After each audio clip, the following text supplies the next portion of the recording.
Gusto kong magpaliwanag sa'yo, ngunit di kinakausap.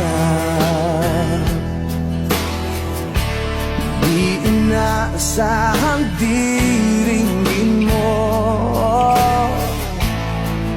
nakatingala sa ulan. Alam kong nasaktan na naman kita, ngunit di ko naman sinasadya.